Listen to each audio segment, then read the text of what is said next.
Welcome to the Coco and Confident podcast, where the most beautiful thing you can wear is confidence.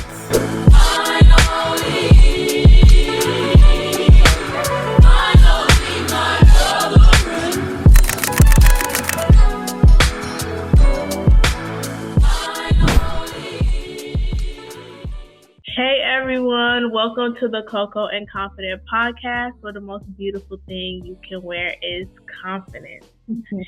My name is Marlene, and I will be taking you all on our Coco and Confident podcast journey, having conversations, specifically high-level conversations around topics that matters to us teens. And this show is powered by Project Diva International. Project Diva International is a personal and professional development organization for both girls that are in middle school and high school, which I am a part of. I am a teen executive, and there's also Girls on the Go for the middle schoolers. All right. On today's episode, we'll be having a high-level conversation around social media. You know it, and you heard it. We get into social media. The social media world that people are constantly on, but never really want to talk about. But before we get started, I want to begin by introducing the founder of PDI, Miss Nita Kellogg. Welcome, Miss Nita. Hey, girl. Hey. Thank you for having me. Yes, of course. Can you go ahead and tell our audience a little bit about yourself and PDI as well?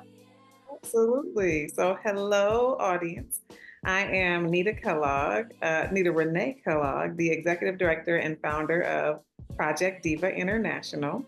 And Project Diva International is a personal professional development organization for girls in middle school and high school. We've been around for 17 years. I am originally from the great states where Malcolm X comes from, Warren Buffett, and your girl Nita Kellogg, Nebraska, Omaha, Nebraska. And so I am honored after 17 years to be in this space where we have an actual podcast where the world gets to hear what we hear behind the scenes with y'all. So I'm excited for them to get to know you as a personality. I want to make sure y'all understand this is an opportunity for Marlene to not just be on her own show, but also on our show. And so we're glad that she said yes to us, because when you check out her channel, you'll see why we wanted her on ours. So thank you for allowing for me to introduce myself. I appreciate that.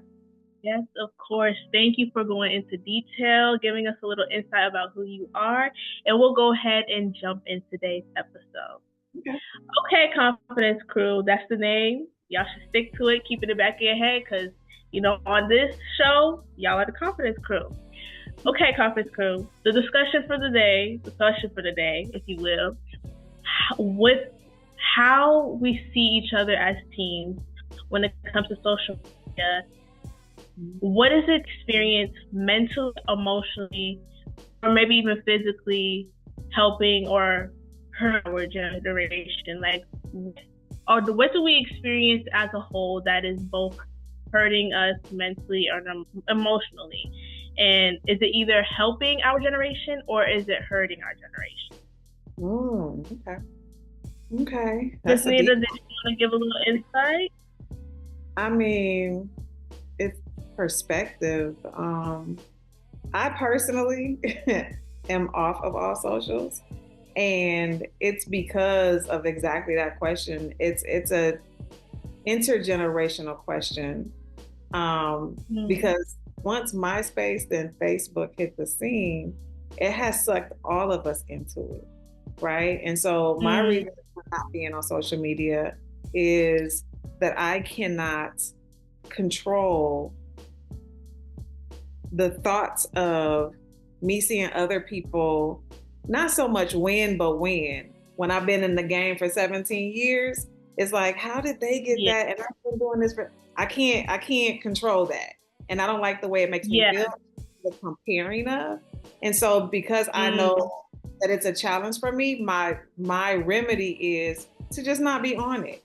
put my energy into Right. other things that's going to allow for my mind to stay focused on what's for me is for me and what's for everybody else is for everybody else. And so I cannot imagine that at my age, I'm having to make the decision to not be on there when y'all have grown up and into Right. it, so it's normal for y'all. So how I think that's what it boils down to though for the individual person as a teenager, as you know, in your 20s, your 30s, your 40s, on on up, we all got to decide how do we stay healthy on there, because it's not you have to intentionally look at where it is benefiting you and where it's not, and where it's not, really thinking through what do you need to then harmonize your life to make sure that it's benefiting more so than not. Yeah, that was really good. Honestly, I loved when you said that it was you were transparent when you said there's comparison sometimes. And sometimes we can't control that. Not everyone is able to control that. And I love that you said that, because it makes me think back to the root, comparison is the thief of joy. And social media is a place where people are, even myself, sometimes seeing content creators, seeing that the content that they're pushing out and what they're creating, and you try to create something similar, but you're not getting the same engagement, the same views, the same likes. And it's like, dang, well, I took all this time. And if you're a YouTuber, editing can take 3 to 5 hours.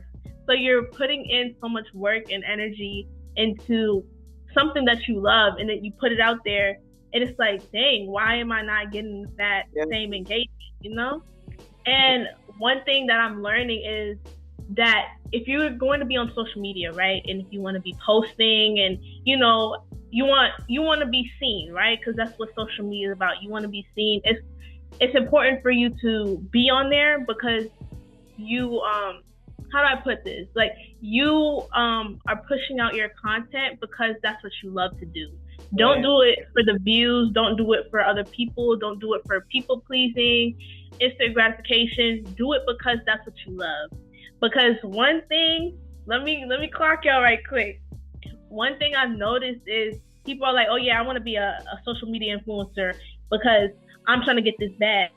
But whole time, your peers that are doing a 9-to-5 are making more money than you trying to sit here and do, this content creator influencer life. So you have to be mindful of that. And I love that you said that. Thank you so much for bringing that up. Yeah, thank you for sharing, because you're spot on.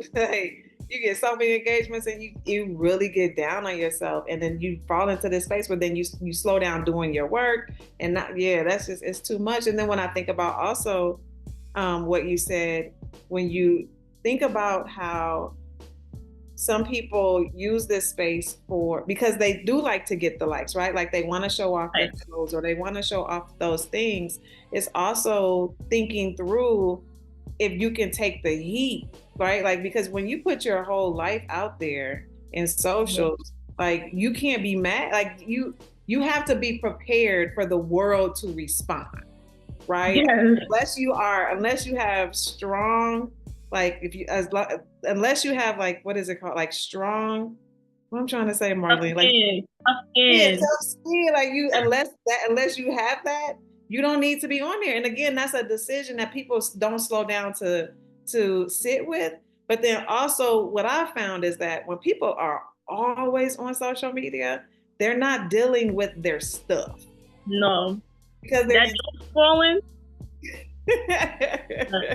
Yes, it's an avoidance mechanism for people to not have to sit with what do they want in life, how do they get there, if they're not getting there, why are they not getting there, if they are they celebrating, or are they in somebody else's business, to where they're not focused on those things, you know what I'm saying? Which then that's where the drama come in and the mess come in, because people don't want to slow down in their own life, and social media can become a perfect space to lay your avoidance down and into, Yes.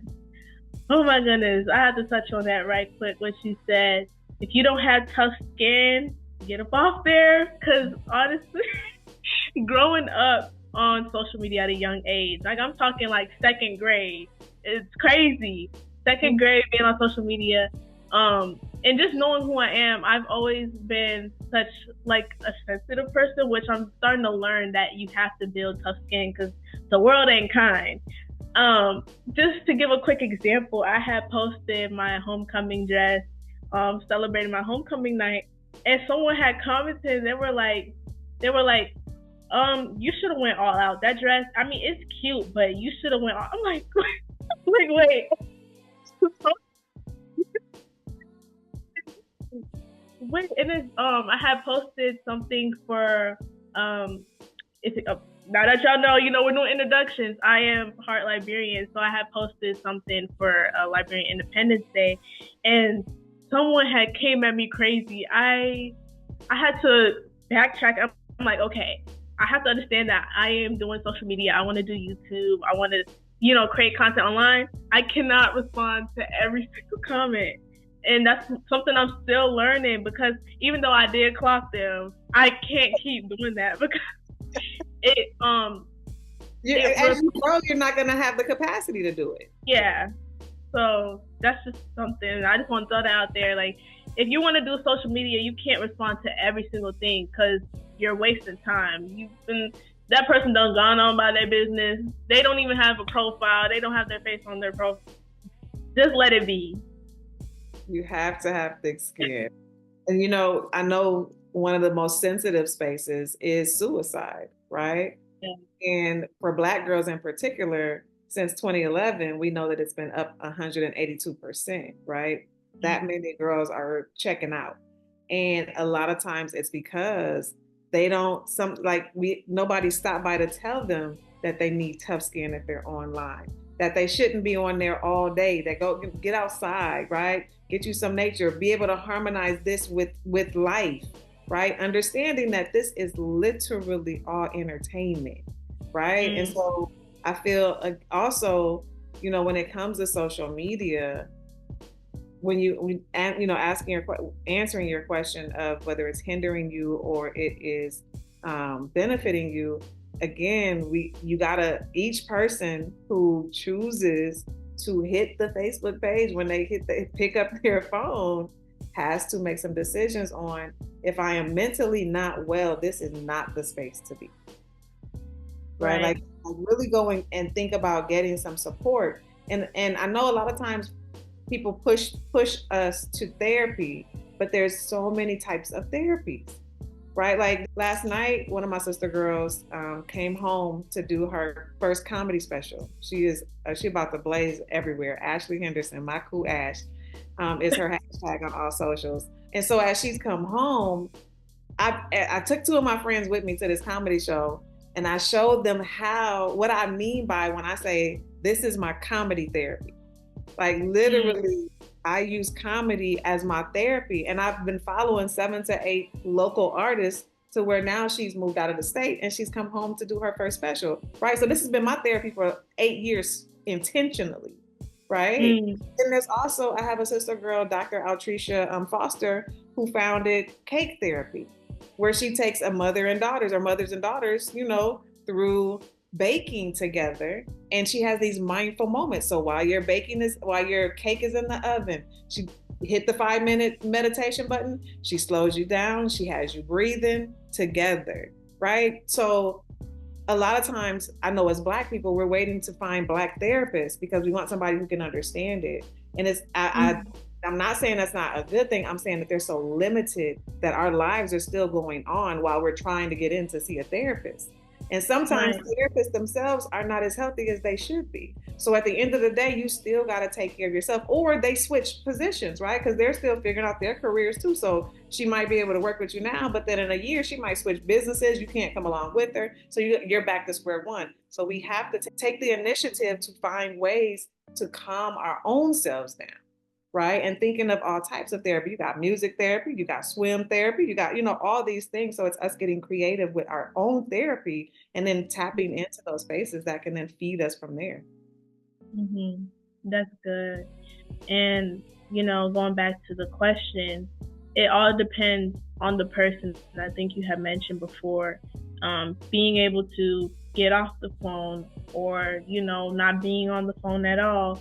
And speaking of therapy, I believe it shouldn't be as normalized to have this hard stigma of, oh, Black people don't do therapy, or, because for everyone is different, but we all have our traumas and everything that we need to unpack and unlayer. And when we're constantly as a Black community saying, oh no, I don't do that therapy stuff, it's like you're purposely like covering everything, you're pushing everything down. And when you're suppressing your emotions for so long, you'll spiral out, and it doesn't always end up turning out well. So definitely seeking self-therapy, seeing what works for you, because like you said, people are quick to change their profession. So if you depend on a therapist for so long, it's like once they switch out, it's like you said, back to square one. Yeah, that was good. Like that was, I enjoyed that dialogue. So my question to you is, when we think about parents and teens and social media, how do you suggest they get into community about it, like conversation wise, or like how parents can understand or like be a part of their children's social media journey? What do you think about that?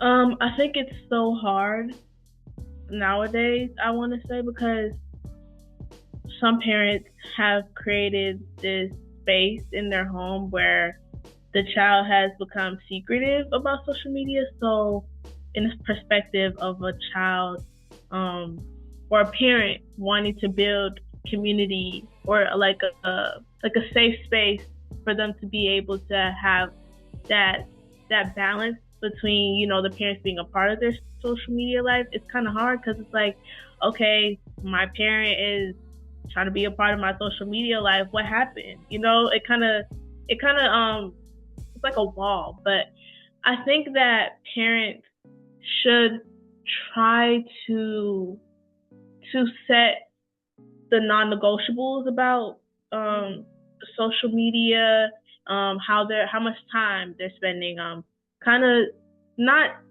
being a dictator of their social media, but having them be mindful of what they're watching. I say that because, example, TikTok, right? We are in a generation of social media where when teens my age or older, and then kids that are younger than me have the same amount of content that they're viewing. So whatever I'm watching, someone who's 8 years old is watching that too, or whatever, a 25-year-old may be watching on TikTok, a 16-year-old can be watching on TikTok too. So it's like we're all in one space. It's like, how can parents go about, creating a safe, a healthy space for their child to be on social media? So, how do you feel about the apps that parents can get to be able to see what their children are watching or what they're texting? How do you feel about those? Do you feel it's an invasion of privacy, or do you think it's a good safety technique? I feel like it can be a good safety technique, especially for maybe a kid that's like 12 years old in that space, like middle school, almost transitioning to high school. It's like they get exposed to so many things. Over the years, middle schoolers have become so inappropriate.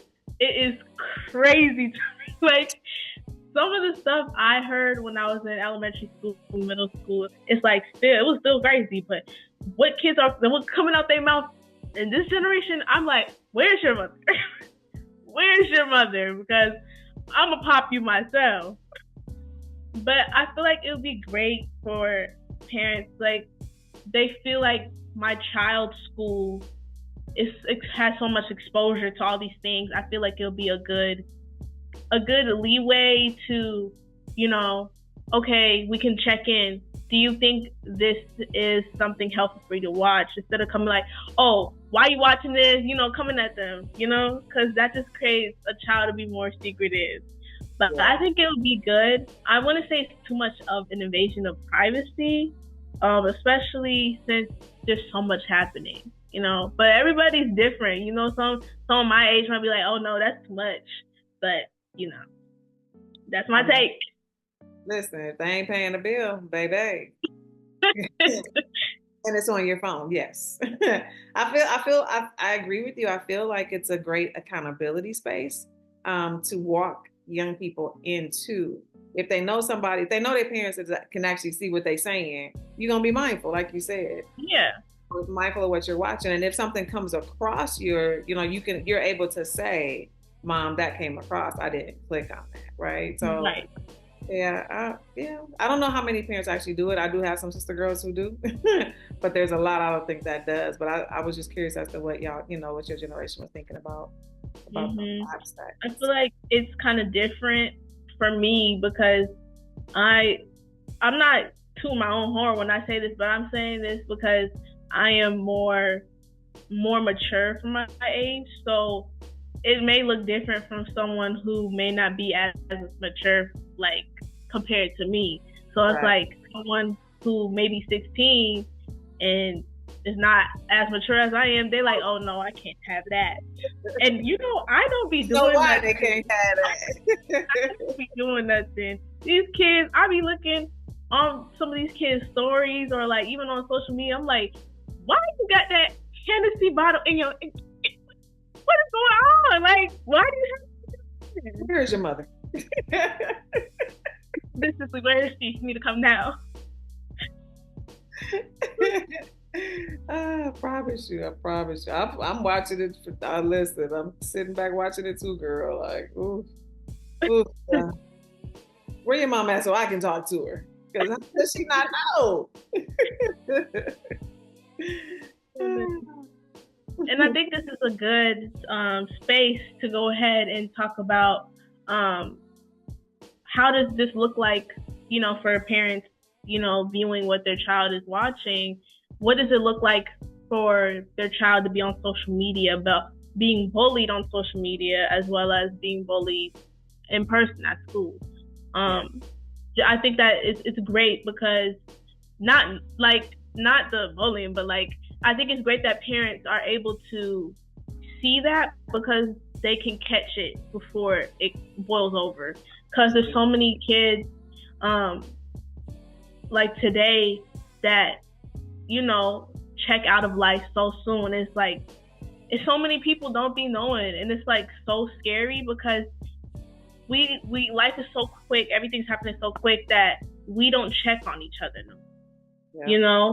It's so sad because you may see so and so one day, then you hear on the news or you see on social media that person's gone, and it's like, wait, I thought they were good, they were smiling, they were doing the things that they love, but we're not checking on each other as much as we need to. And I think that's the importance of parents being in the know of what their child or teen is being exposed to. So I think this is a great place to start at and end at. But what do you think? What do you think about the bullying that goes on social media as well as in school? I totally agree with you. I feel like, as we spoke of earlier, if parents are more involved, if you feel that your child needs a phone at 10, 11, 12, right? Let's just start with that middle school space. And even younger, sometimes kids have them in elementary school. Mm-hmm. You should be responsible as a parent to find an app or consistently check your child's views, right? Or their text. Because like you said, they should be in the know of what their child is dealing with. And I feel like a lot of times we give them the phone and we leave them to the wolves, right? Because they're not, like we mentioned earlier, if they don't have the thick skin, if they don't understand how to communicate, you know what I'm saying? Because you talking slick at home, everybody don't, you know what I'm saying? Everybody ain't receiving that. So you can't get on and talk slick to just anybody and not think that there's going to be some repercussions, right? Like, so like if you as a parent, it behooves you to be able to be in strong connection with your child if you're thinking that they're needing the phone or ready for the phone. When you Right. be in those in that like seventh, eighth into high school, at that point, parents should also be communicating with their kids around, you know, if you can't stand the heat, you know what I'm saying? Let's figure something else out for you. Oh, and Yes. there are some children who really just pick on kids. And for us in our family, it's challenging for me to fathom bullying a lot of times because we was taught that we just not punks. And so, you know, this generation do like they don't the self-esteem, self-worth, being able to advocate for themselves. Parents, if they feel like their kids need to have or are mature enough to have phones, then they Mm-hmm. feel like that's where that's where we're dropping the ball, right? So then Yeah. because we're dropping the ball there, it does, I agree with you in regards to, then it's like, how do we then just become human as humans and do check on each other? Because Right. especially like if you're in class with somebody else or you have a cousin that's talking about it, if they're not advocating for themselves, how do we advocate for each other? Right? Because Mm. that's disheartening when you hear about another baby that has committed suicide because of bullying and because it's social media bullying. And I mean, Mm. the challenge, because we work, in the schools and in community, is taking that from social media and into the school day. That's every school has to decide how do they deal with that. I mean, and if you're getting different rules from different schools, that's just, it's a lot. The social, like they didn't think that one through. They didn't Absolutely think that one through. But I think it goes back to parents though. If you feel your child is mature enough, then make sure that you are mature enough to talk them through that. How's that? yes. Yes. I love that you brought up, you know, giving the child a phone at a certain age because speaking off personal experience, some of y'all might relate to this. Growing up, the way I did, I had to have a phone to be in communication with my parents. I grew up having to have a phone at maybe like fifth grade. So what is that, like 10, 11? I did end up getting the phone at 10, 11. And that's because of my home situation. And, like you said, parents do drop the ball right there because it's like you ain't doing no parent control. You just giving me the phone. So whatever I download is what I download. Whatever I'm being exposed to is what I'm being exposed to. And it's so hard because, you know, seeing how kids are going about, like, before we get into the bullying aspect, really talking about what kids are doing. Like, kids are being, like, peer pressured into doing so many things, being peer pressured into relationships, feeling like they have to be so fast and, like, feel like they need to be in the dating world so early, feel like they need to be talking so crazy in the messages. When you talking to your mother with that same mouth, I don't think so. And it's like if you're gonna give your child a phone, right?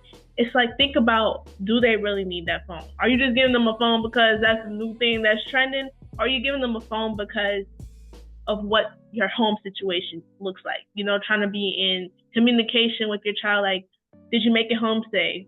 But if your home situation is good, don't give them a phone because, especially if you put no rules, they gonna do whatever they feel like. And then when they get caught up, what? I didn't know you. Well, look, it's on you. You know. Yes. But That was then I feel like at the same time, like I said, going back to the doom scrolling, the comparison, especially if you're getting bullied in school and then you go jump on social media, you seeing all these people that you consider pretty, it makes it worse. Yep. You Yeah. know, growing up, y'all, I'm always going to use myself as a reference because I want y'all to feel like it's relatable. I never want it to feel like we're on here talking at y'all. I want it to feel like we're talking with each other. So I'm going to use myself as an example if it needs to happen. So growing up, skinny black girl, y'all, look, it's not easy. And especially growing up in a predominantly white area makes it 10 times worse. I grew up in a white community. Going to school, I got made fun of simply because I was Black, Oh, so-and-so don't like you because you had dark skin. Well, thanks for the confidence booster. I mean, like what? Kids are so mean, and honestly, I'm one of those that didn't experience being called, all these names like African this, African that, because overall nobody really knew that I was African. But regardless, still having to deal with the comments that you're too dark, you're too this, it plays an effect in your mind because that's in person. And that's in person. We're not even talking about social media. That's in person. Exactly.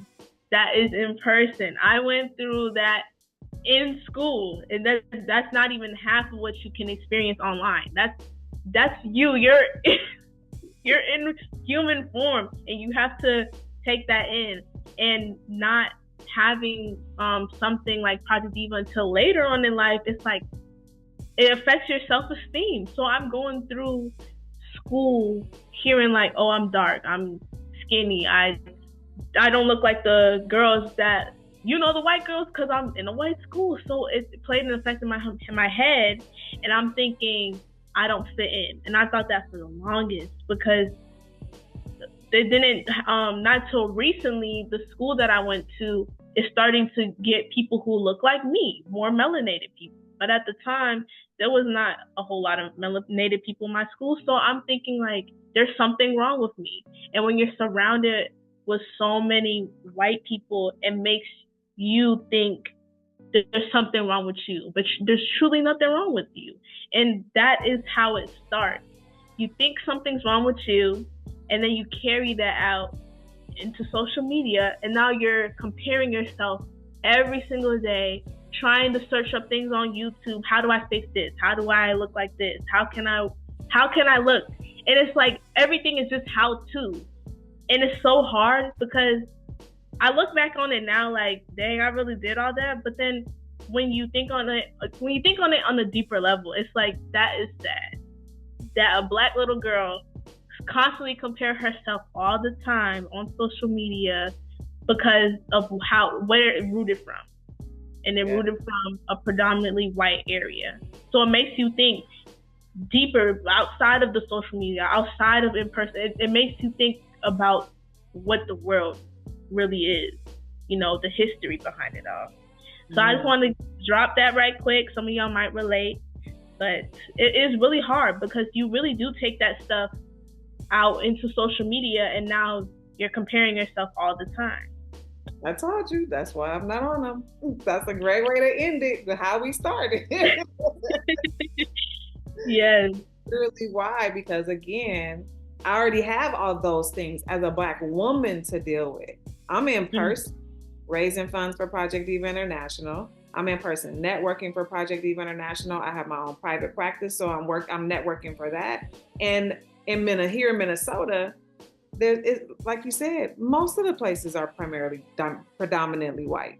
So I'm still having to make sure that my mental and emotional stays strong by making sure I'm connected to you and the other sister girls and the teams in the organization to make sure I stay grounded as the founder, right? Yeah. So then I go on social media and I'm seeing, nah, I can't do both. Nope. I need my mind. I need that. And since I gotta be in person to make these real-time connections, yeah, I'm good on the social media. Sure. It makes me even think myself too, like, am I able to handle it, or do I need breaks?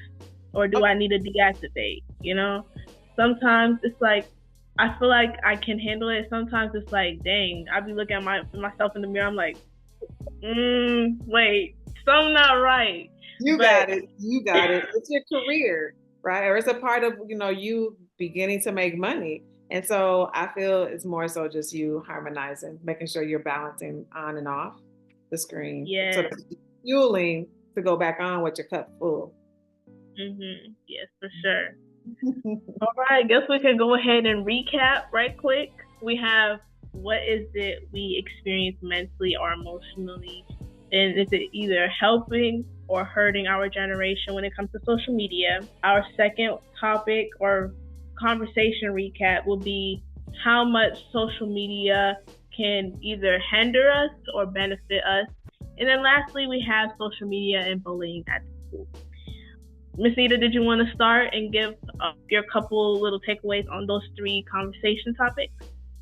Yeah, so like a walkaway, right? My walkaway is that I feel that this was a great conversation for not just your generation, but for parents and grandparents who have children who are still young and dealing with social media. I feel that we brought up some really good topics, and I would love for your confidence crew to really think about getting to the root, like you said, of who they are and how social media is impacting their lives. Take inventory of if it's helping you or not, or if it's supporting your vision and your dreams, or even just your mental and emotional health. And if it's not, and when it's not, give yourself permission to take a break. That's good. That's really good. I know my walkaway is touching on all 3. I would say, confidence crew, it is important for you to take the time, like Ms. Nita said, take the time to know who you are. Really connect with yourself. Sit down with yourself. Know your core values. Know who you are. Because once you know who you are, nobody can tell you who you are. And I think that's the strongest and most important thing, or I should say most valuable thing, that you know yourself enough that if someone tries to tell you who you are, it doesn't affect you. Another one would be, y'all, take some time off this social media. Social media is not real. I'm going to just say it. They're going to get me. But social media is not a real place. It's really not, because someone could be, posting up on TikTok, smiling the whole time they got things at home that you don't even know about, So it's like, don't compare yourself. Take the time that you need off of the platforms, and, reevaluate. And then the last one, y'all, if someone is bullying you, you need to report that to an trusted adult. If it's not your parents, maybe someone your school, you need to report that, because if you think that you can handle it, sometimes you can't, and that's okay, because if you let that sit for so long, it's going to build up and you're going to spiral, and you don't want that for yourself. So make sure that you report to someone that you trust, so that you can have a healthy mind and, get to the bottom of it, because hurt people, and it's hard because someone might be bullying you for whatever reason, but they're dealing with their own stuff. Doesn't make it okay though, but reach out to the people that you need to get to, so that you can be in a safe, healthy mindset again. Yes, do not live in isolation. Please don't. We love you, and we're here for you. And that's why you're here. You could have been anywhere else in the world, but you chose to be here with us today. Thank you for choosing the Coco and Confident podcast, where the most beautiful thing you can wear is confidence. We'll see you in the next episode, and we will celebrate the first episode.